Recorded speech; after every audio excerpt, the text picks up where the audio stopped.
오늘 성경 말씀은 똑같은 성경을 가지고 있는 이 이단들이 있습니다. 똑같은 우리가 가지고 있는 성경 66권을 사용하고 있습니다. 그런데 성경은 무엇을 말씀하고 있습니까? 예수님께서 한 가지를 말씀하셨습니다. 요한복음 5장 39절에 말씀하시기를 이 성경은 내게 대하여 정언하는 것이다. 예수님 이야기라는 것입니다. 그래서 성경 강조는 하기를 사도행전 4장 12절에 이렇게 성경은 단언하고 있습니다. 다른 이로서는 구원을 얻을 수 없나니 천하 사람 중에 구원 얻을 만한 이름은 예수 외에는 주신 일이 없습니다. 이것이 성경의 결론입니다. 여기에 무슨 이단이 나옵니까? 왜 교주가 나옵니까? 성경 말씀은 예수님이 친히 또 이렇게 말씀하셨습니다. 요한복음 14장 6절에는 내가 곧 길이요 진리요 생명이니 나로 말미암지 않고는 아버지께로 올 자가 없느니라. 천국 못 갑니다. 우리 예수님 아니면 천국 갈 수가 없습니다. 이것이 결론이라는 사실입니다. 이제 말씀을 본문을 소개하겠습니다. 지난주에 이어서 두 번째 혈류증 여인에 관한 말씀을 소개하겠습니다. 미리 강조합니다. 이것이 말씀의 진수입니다. 전혀 알지 못했던, 우리가 혈류증 여인 그러면 한두 번 성경을 보셨거나 아니면 말씀을 들었던 분들은 이렇게 기억할 수가 있습니다. 12년 동안에 혈류증으로 고통받고 있는 한 여인이 있었는데 예수님 옷가에 손을 댔더니 치료되었더라. 결론이 여기에 도달합니다. 구체적으로 이 내용에는 엄청난 진리가 들어있습니다. 오늘 사람 속 여러분, 불가능한 일이 있습니까? 안 된다고 하신 일이 있습니까? 오늘 본문의 주인공이 되십시오.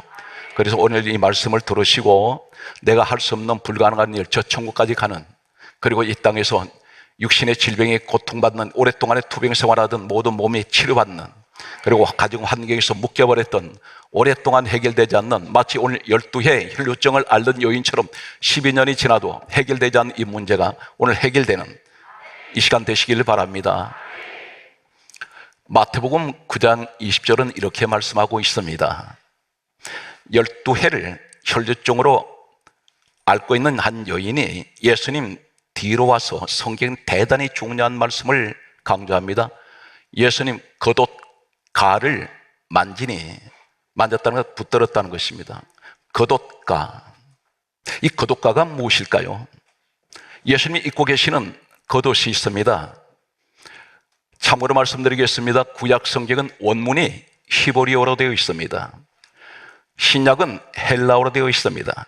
헬라어 이 말씀에 보게 되면 마태복음 9장 20절 하시는 이 내용 가운데 겉옷가를 만지니, 겉옷가, 이 겉옷가, 이 말이 헬라어는 크라스페돈입니다. 따라서요, 크라스페돈. 다시 따라서요, 크라스페돈. 이 겉옷가, 이 말이 크라스페돈인데 어떤 의미를 가지고 있습니까? 중동의 남자들이, 성인들이 입는 옷을 보면 통으로 된, 마치 여인이 입고 있는 드레스와 같은 이런 복장을 하고 있는 것을 우리는 화면을 통해서, 방송을 통해서 보고 있습니다. 그런데 전통적인 유대인들이 입는 성인들의 이 옷은 발등까지 내려오는 그러한 드레스형의 통으로 된 옷입니다. 여기에 크라스페돈이라는 이 헬라어 원문의 의미는 어떤 것이냐면 밑단, 끝자락이란 뜻입니다. 여기에 무엇이 달려있냐면 이것이 끝자락에 달려있는 술입니다. 이 매듭으로 되어 있는데 이 매듭 순서가 다 다릅니다. 이것이 내 귀, 동서남북의 끝자락에 달려있는 것이 겉옷가, 크라스페돈입니다. 청색으로 되어 있습니다. 하늘 색깔로 되어 있고 술은 8가닥으로 되어 있습니다. 마디는 5마디입니다. 이것이 유대인 전통 성인들이 입는 옷입니다. 그런데 이 혈류증 여인이 예수님 겉옷가를 잡았다는 것은 바로 이 술을 잡았다는 것입니다. 크라스페돈, 단순하게 옷을 잡은 것이 아니라, 만진 것이 아니라 이것을 잡았습니다. 그랬더니 어떤 일이 일어나나요? 예수께 있는 능력이 여인에게 갑니다. 능력이 나갑니다. 오늘 이 매듭을 잡았더니 능력이 나가고, 그리고 즉시 혈류증이 12년 동안 고통받던 혈류증이 치료돼 버립니다. 그리고 오늘 성경 말씀을 보게 되면 마태복음 9장 22절에 따라 내 믿음이 너를 구원하였으니. 여기서 구원 이야기가 나옵니다. 이 여인 치료받으러 왔는데, 혈루증 고침받으러 왔는데 구원을 말씀하고 있습니다. 믿음을 말씀합니다. 여기서 딸이란 이 말이 뒤가테러, 헬라의 뒤가테러라는 말이 무슨 말이냐면 바로 똑같은 뒤가테러라는 헬라 원문을 사용하는 히브리서 11장 24절을 보게 되면 공주라는 뜻입니다. 너는 하늘의 자녀라는 것입니다. 어떤 의미를 가지고 있을까요? 왜 이 여인이 오늘 이 매듭을 잡았을까요? 그독가. 성경 말씀은 또 이렇게 강조하고 있습니다. 마태복음 9장 20절에는 그독가를 만졌다고 되어 있는데, 똑같은 헬라어 원문에 보게 되면 이 혈루증 여인이 등장하는 사건이 또 기록된 내용이 누가복음 8장 44절 말씀에 보게 되면 혈루증 여인이 예수님 뒤로 가서 성경에 또 강조합니다. 옷가에 손을 대더니 이렇게 기록됩니다. 그독가를 만졌다는 내용과 또 누가복음 8장 44절에 이 여인이 옷가에 손을 대니 이렇게 강조하고 있습니다. 똑같은 옷가, 그독가, 이 가가 크라스페돈입니다. 다시 말해서 술을 잡았는데 매듭을 잡았습니다. 왜 옷에 네 군데에 이 술이 달려 있을까요? 발과 가장 가까운 위치에 이 술이 달려 있습니다. 성경 말씀을 계속해서 소개하겠습니다. 마태복음 23장 5절에 보게 되면 옷술이라는 말이 나옵니다. 옷술, 옷에 달린 술을 말하는데 바로 크라스페돈입니다. 오늘 이 옷술, 다시 여러분에게 보여드리는 이것이 옷술이라고 말합니다. 그독가라고 말하고 옷가라고 말하는 이 가짜, 그리고 옷술, 똑같은 이 의미를 매듭을 말하고 있습니다. 그런데 또 한 군데 보게 되면 마태복음 14장 36절 말씀에 보게 되면 우리는 생각할 때 혈루증 이 여인만 예수님 옷가에 손댄 줄 알고 있습니다. 그렇지가 않습니다. 성경 말씀에 보게 되면 강조합니다. 모든 병자들을 사람들이 데리고 오니 예수님 옷가에 손을 대었더니 성경 말씀합니다. 여기 옷가와 옷자락이란 말이 또 나옵니다. 옷자락에 손을 대니 이 옷자락의 말이 또 크라스페돈입니다. 똑같은 헬라어 원문을 쓰는데 모든 병자들을 사람들이 데려와서 예수님 옷가에 손을 대었더니 손을 대는 자마다 다 나음을 얻으니라. 이 여인만 예수님 옷가에 손댄 것이 아니었다는 것입니다. 모든 병자들이라고 했습니다. 모든 병자라 말은 질병의 병명에 상관없이 누구든지 주님 옷가에 와서 이 매듭을 잡았더니 다 치료가 됩니다. 성경 말씀을 또 한 군데 더 소개하면 마가복음 6장 55절에서 56절의 말씀을 보게 되면 또 이렇게 기록합니다. 병자들이 예수님 앞에 와서 예수님 옷가에 손을 대었더니 다 성함을 얻으니라. 나음을 얻었다는 것과 성함을 얻었다는 것. 그래서 겉옷가, 옷가, 옷술, 그리고 옷자락, 이 말은 똑같은 헬라어는 크라스페돈입니다. 이 의미가 도대체 무엇일까요?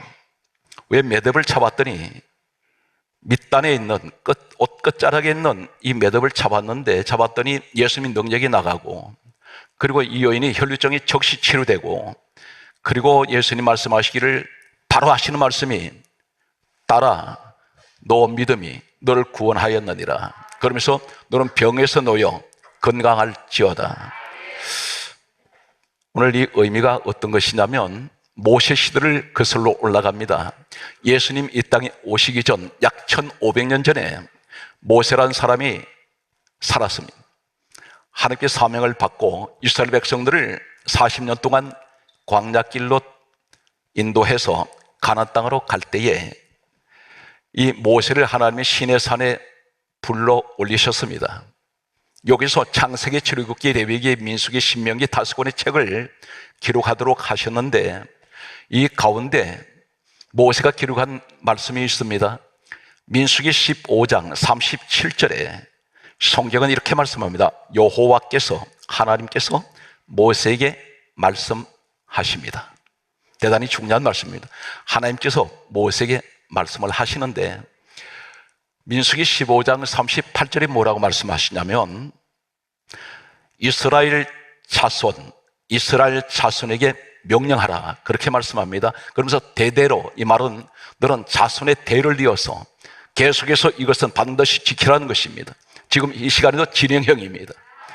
이스라엘 자손들, 하나님의 이스라엘 백성들, 구원받은 백성들에게 명령하여 대대로 무엇을 말씀하냐면 그들이 옷단 귀에 술을 만들어라 그랬습니다.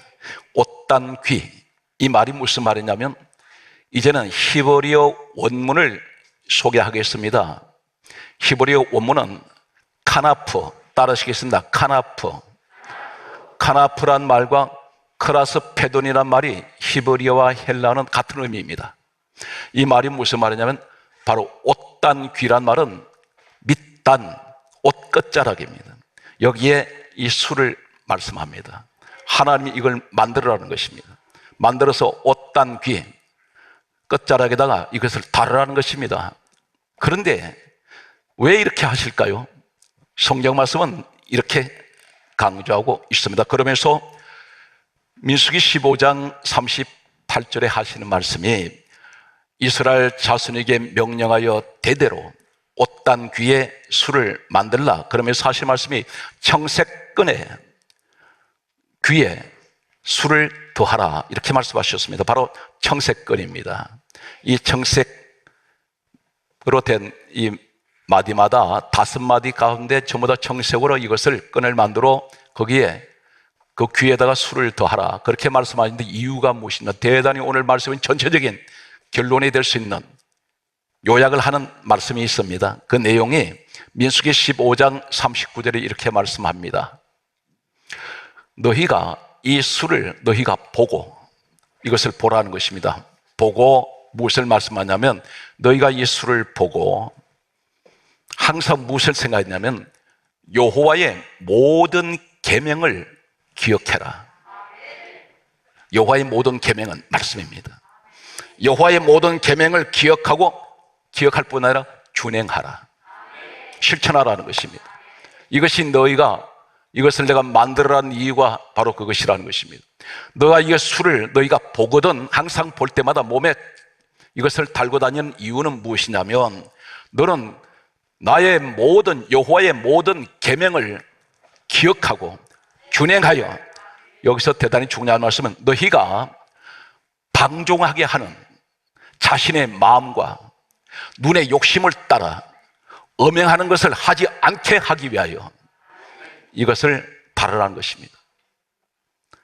다시 말해서 이것은 무엇입니까? 여호와의 모든 계명은 하나님 말씀입니다. 말씀을 상징하고 있다는 것입니다.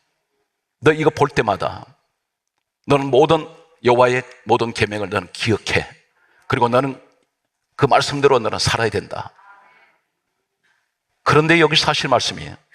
민수기 15장 40절에 뭐라 말씀합니까? 그리하여 너희가 내 모든 계명을 너희가 기억하고 행하면 너희가 내 하나님 앞에 거룩하리라. 이것이 오늘 이 술을 달아야 되는 이유입니다. 성경 말씀은 이렇게 기록합니다. 신명기 22장 12절에 말씀하시기를 하시는 말씀이 너희는 너희가 입는 겉옷 네 귀에 네 군데에다가 술을 만들지니라 그렇게 말씀하셨습니다. 그래서 동서남북에 상징하는 네 군데에다가 옷 밑단에다가 이 술을 달아야 됩니다. 성경 말씀은 한 군데 더 강조하겠습니다. 출애굽기 24장 12절의 말씀을 보게 되면 하나님께서 모세에게 하신 말씀이 내가 율법과 내 계명을 친히 기록한 돌판을 너에게 주리라. 이 계명 누가 주셨어요? 하나님 주신 겁니다. 말씀을 하나님 주셨습니다. 그래서 강조합니다. 이 술은 하나님 말씀을 상징하고 있습니다. 그래서 항상 이것을 볼 때마다 너는 하나님 말씀을 생각하고 너는 그렇게 죄를 짓지 말고 준행해라. 그런데 여기서 놀라운 유대인들의 전통적인 해석을 소개하겠습니다. 이 술이 어떻게 생겼냐면 네 군데, 한 가닥씩 네 군데가 달려 있는데,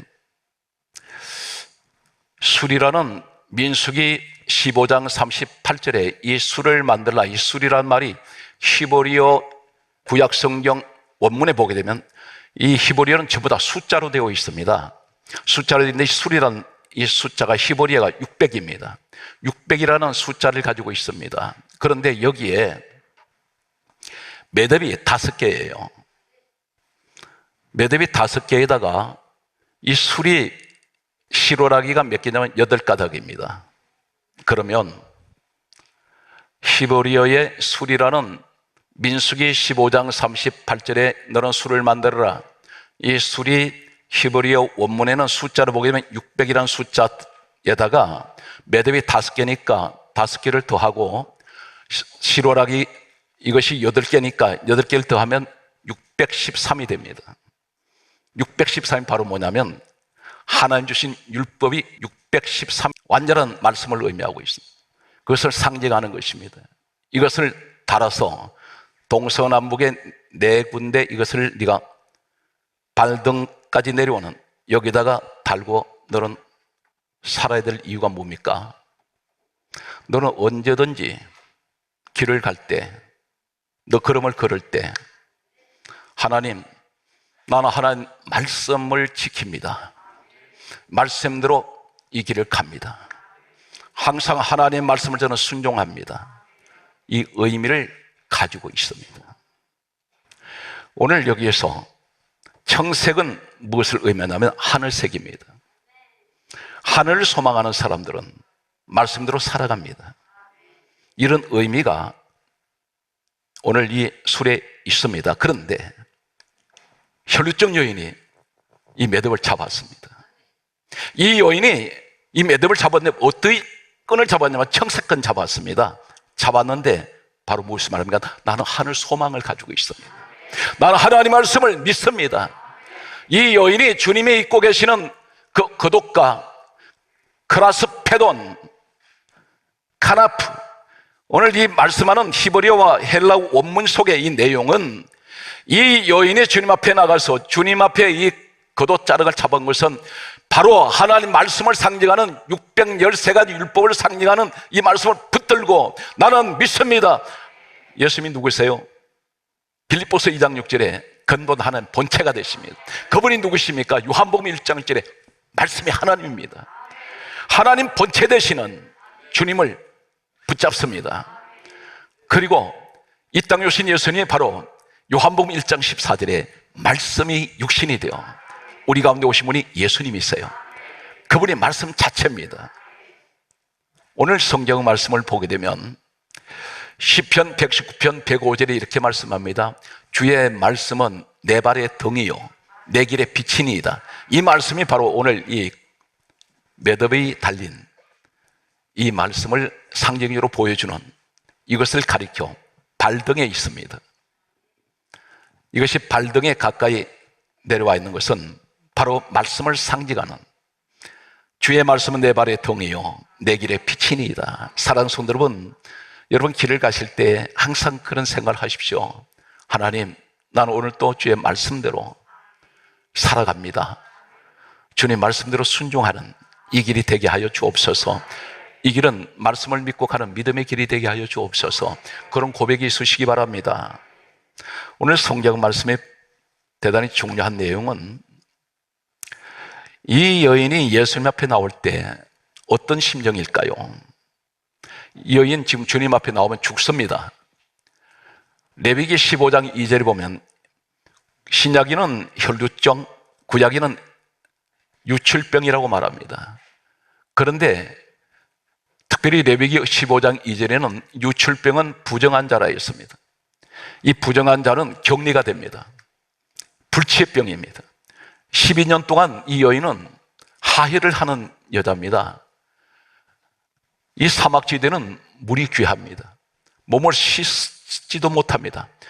피가 몸에서 점점 모자라면 사람은 일어날 수도 없고 누울 수도 없고 어지러워서 빈혈이 와서 기력을 못 핍니다. 이 여인 기어다니는지도 모릅니다. 12년이면 바삭 앙상한, 어쩌면 바짝 말라버린 뼈밖에 보이지 않는 그런 몸인지 모릅니다. 그런데 이 여인은 주님 앞에 나가면 죽습니다. 왜 그러냐면 사회와 격리가 되어 있습니다. 일반 대중 가운데 이 사람이 오면 안 됩니다. 몸에는 피냄새가, 피비린내가 아마 진동했을 것입니다. 그런데 이 여인이 죽기를 각오하고 예수님 앞에 나왔습니다. 일반 사회의 사람들이 섞이면, 발각되면 바로 적절 처형을 당합니다. 이것이 율법이었습니다. 무시무시한 법입니다. 그런데 이 여인이 주님 앞에 나올 때 죽기를 각오하고 나왔습니다. 그 배경에는 무엇이 있나요? 믿음의 확신이 있다는 것입니다. 만약에 반신반의하는 믿음이라면 주님 앞에 못 나갑니다. 누구한테 맞아 죽을지 모릅니다. 바로 그 자리에서 죽음이 끊어질 수 있습니다. 그런데 이 여인이 자신의 기력도 전혀 힘을 일어나기도 힘든 상태에서 예수님 앞에 나가는 것은 내가 죽으면 죽으리라. 이것은 어떤 믿음이냐면 순교자적인 믿음입니다. 사랑하는 성도 여러분, 무시 안 된다고 말합니까? 불가능하십니까? 주님 앞에 나오실 때 순교자적인 믿음을 가지고 나오세요. 어떤 악조건이라 하더라도 목적이 예수님만 바라보시기 바랍니다. 주님만 바라보고 나오세요. 그러면 불가능한 것이 가능하게 된다는 것입니다. 내 머릿속에 하나님을 판단하지 마세요. 얼마나 어리석은지 모릅니다. 자신의 운명도 전혀 한치 앞에 어떤 일이 날지도 아무도 예측 못합니다. 우리 하나님은 알고 계세요. 내가 주님 앞에 내가 할 수 없는 일을, 자녀 문제가 있습니까? 불가능하다고 생각하십니까? 저 아이는 도저히 안 돼. 그렇다면 주님 앞에 나오세요. 나와서 주님을 만나십시오. 이 여인이 주님을 만나러 나왔습니다. 그리고 어떻게 나옵니까? 확실한 믿음을 가지고 나왔습니다. 내가 주님을 만나면 반드시 주님 옷가에 손만 띄워도, 주님 옷가에 손만 만져도, 주님 옷가에 이걸 말씀하는 이 술을 내가 만지면 나는 치료받을 것이야. 이 여인을 도와줄 사람 아무도 없습니다. 사랑하는 성도 여러분, 지금 주변에 나를 돕는 사람이 얼마나 계십니까? 그분이 내 인생을 전부 다 책임질 수 있을 것 같습니까? 책임 못 집니다. 그 사람마저 자기 자신을 책임 못 지는 사람이 바로 나를 옆에 있는, 나를 돕는다는 사람입니다. 보호자로 가는 사람도, 그 사람도 자신을 책임 못 집니다. 자기 자신을 책임 못 진다는 것입니다. 그런데 이 여인이 주님 앞에 나올 때 믿음 가지고 나왔습니다. 그 믿음은 코로나 바이러스 그렇게 무섭습니까? 코로나 바이러스로 인해서 세상 밖으로 나가버린 사람이 있습니다. 코로나 바이러스를 3년 지난 동안에 기도가 끊어져 버렸습니다. 교회 못 나옵니다. 이런 신앙 가지고는 혈류증 여인처럼 치료받을 수가 없습니다. 이 여인은 확실한 믿음을 가지고 있습니다. 그리고 그 믿음이 어떤 믿음입니까? 말씀을 상징하는 매듭을 잡는 믿음입니다. 오늘 하나님, 우리 주님께 나가서 주님 옷가에 내가 믿음으로 손대고 오늘 손을 댈 때에 나는 확실하게 말씀을 붙잡습니다. 그때 주님의 능력이 들어가 버립니다. 그리고 혈류증은 끊어집니다. 즉시 끊어집니다. 오늘 이 자리에 어떤 불치병이 있습니까? 이 자리에 이 믿음을 가지신 분들이 계신다면 이 시간 나사렛 예수 그리스도의 이름으로 깨끗하게 치료될 줄로 확신합니다. 그리고 주님이 말씀합니다. 딸아, 너는 공주야. 강조해 있습니다. 히브리서 11장 24절에 디가테로, 헬라의 디가테로, 이 말이 공주란 말입니다. 너는 구원받은 사람이야. 여기에 치료받았다 말씀하지 않고 딸아, 너 믿음이 너를 구원했다 그러지 않습니까? 믿음 다음에 치료가 옵니다. 가장 중요한 것은 주님 앞에 나와야 되고, 주님 앞에 나왔을 때 확실한 믿음의 확신을 가져야 되고, 그리고 무엇을 붙들어야 됩니까? 그 믿음 가지고 말씀을 붙들어야 됩니다. 오늘 말씀의 결론을 맺겠습니다. 전통적인 유대인들은 자신이 이제 임종이 임박할 때에 자신이 입고 있던 이 옷에 이 술을 잘라버립니다. 숨이 끊어질 때 직전에 이것을 자릅니다. 의미가 어떤 것이냐면, 하나님, 나는 평생 주의 말씀을 붙들고 믿음의 길을 걸어왔습니다. 이제는 내가 이 땅을 떠날 시간이 되었습니다. 나의 긴 인생길이 말씀과 함께 왔는데 이제는 저는 이것을 자릅니다. 내 인생은 여기서 이 땅의 생활은 마감이 됩니다. 이것이 유대인들의 전통적인 죽음 앞에 하는 모습입니다. 사랑하는 성도 여러분, 힘들고 어렵습니다. 그러나 안 된다고 말하지 마십시오. 예수님께서 이렇게 말씀합니다. 할 수 있거든요. 무슨 말이냐? 믿는 자들에게는 능치 못할 일이 없다. 나 앞에 그 문제 가져오느라. 그리고 가장 중요한 것은 내 앞에 나와라. 그리고 나를 만나는데 믿음의 확신 가지고 오느라. 그리고 믿음의 확신은 말씀을 붙들어라. 오늘 사랑하는 성도 여러분, 여러분 범사 위에 오늘 기적의 주인공이 되시기를 예수 이름으로 축복합니다.